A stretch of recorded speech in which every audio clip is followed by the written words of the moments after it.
Bonsoir, bienvenue, merci de regarder Face à Face. Bonsoir, Marie-Laurence Delors.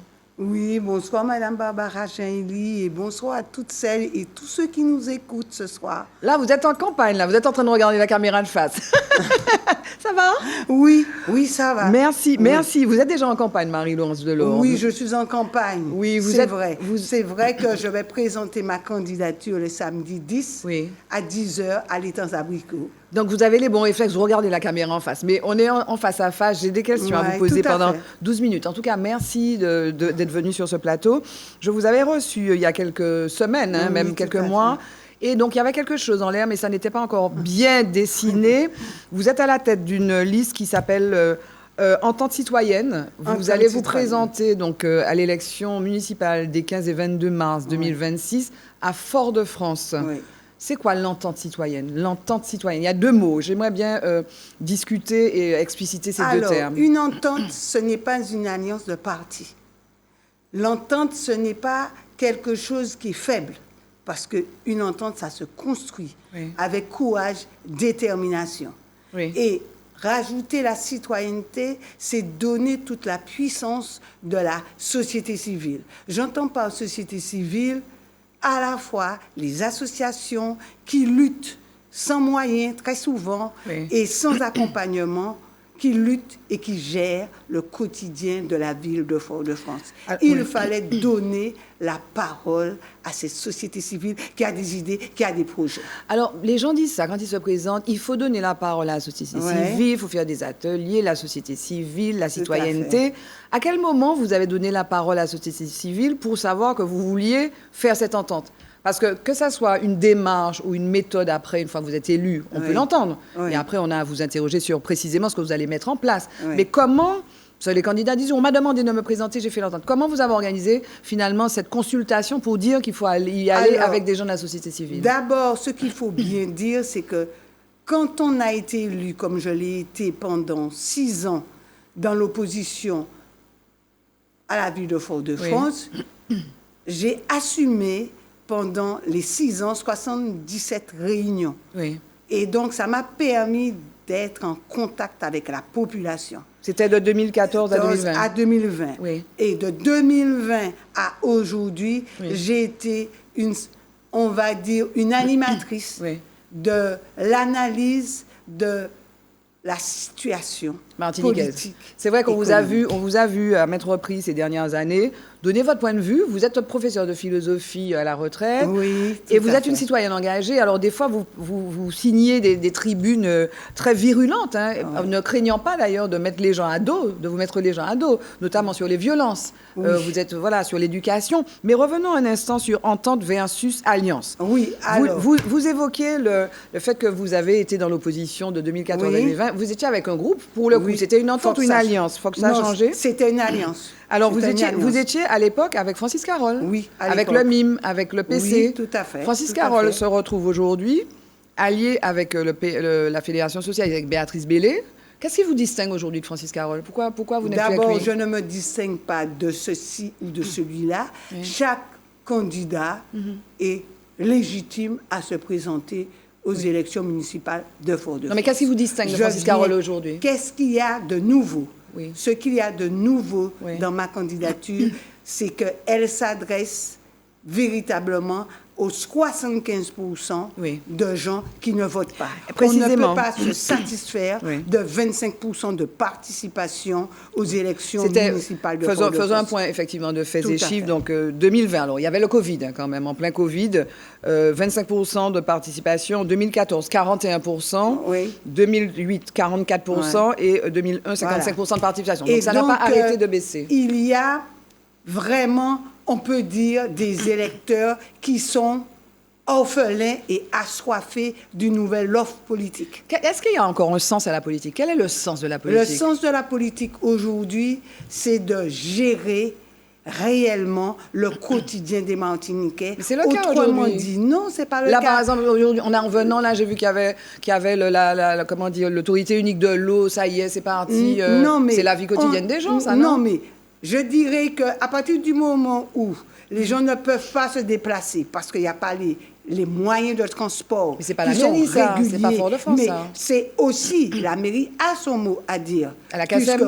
Puisque quand on va aux élections municipales, c'est aussi pour être élu communautaire. Donc, c'est quoi vos priorités? Mes priorités sont d'abord des priorités qui sont liées aux problèmes sociétaux.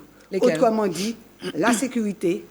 Autrement dit... Ça, c'est l'État, Marie-Laure Delorme. C'est l'État, ça. Non, la sécurité... Les policiers, Non. La sécurité, nous avons une police municipale. Il faut que cette police municipale puisse, avec la police nationale, faire des véritables gardes de nuit.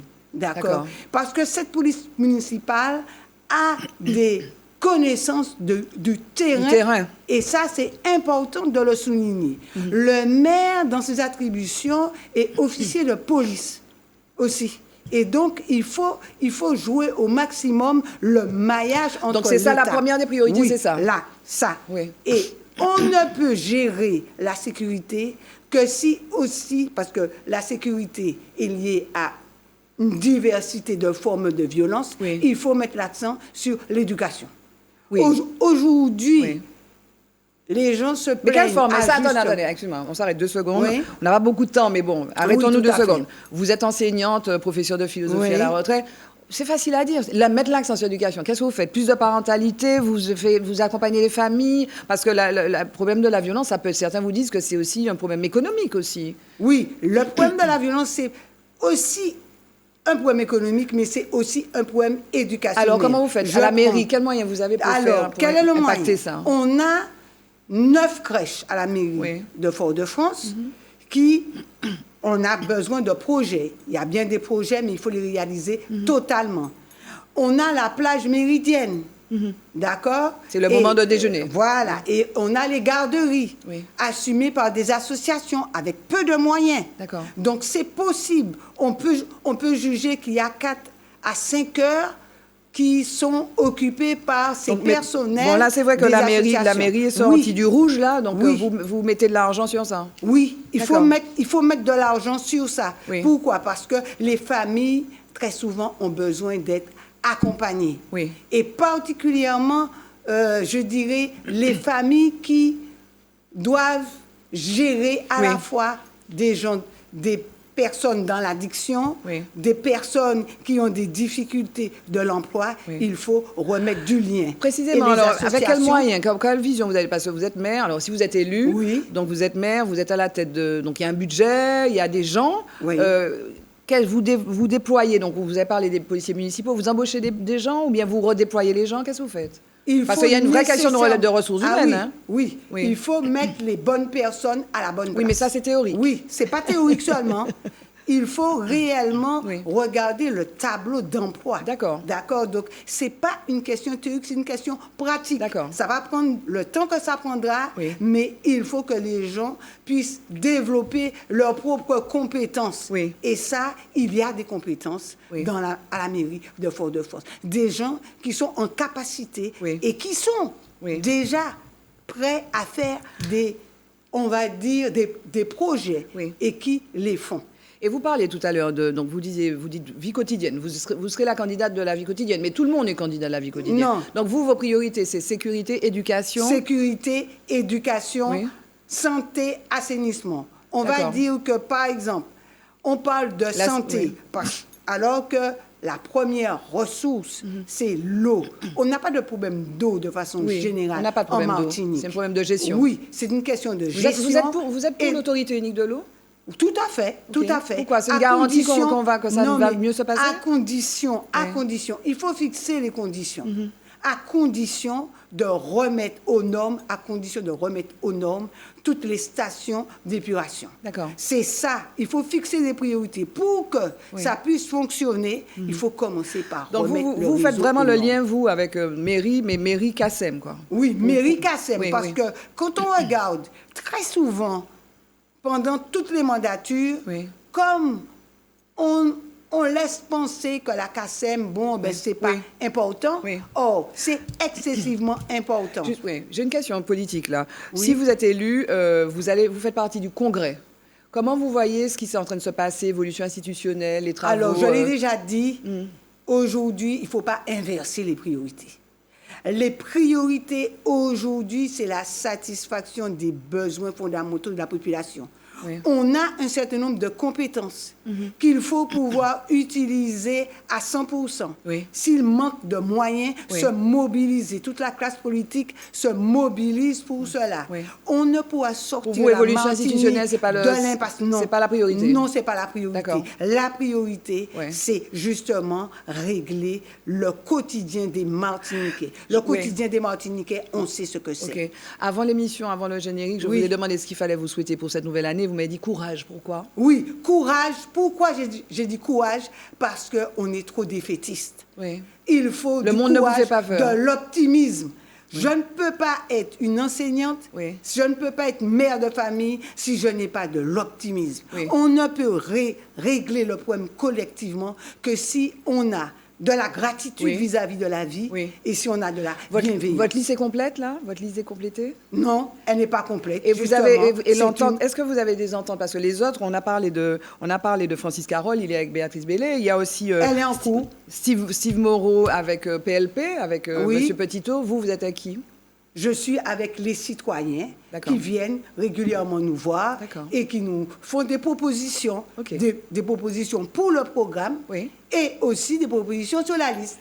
Merci. Je vous remercie. Merci beaucoup, Marie-Laurence, d'être venue nous annoncer. Donc, vous allez présenter officiellement le 10 janvier. Merci. Le 10 janvier, merci. Merci beaucoup. L'entente citoyenne. Voilà, l'entente citoyenne, donc candidate, voilà, une candidature de plus pour cette élection municipale. Une candidature nouvelle, une autre candidature. Non, une autre. C'est fini. Une autre candidature pour l'élection des 15 et 22 mars 2026 à Fort-de-France. Merci de nous avoir suivis. Je vous retrouve pour un prochain Face à Face sur ATV. Bye bye, à bientôt.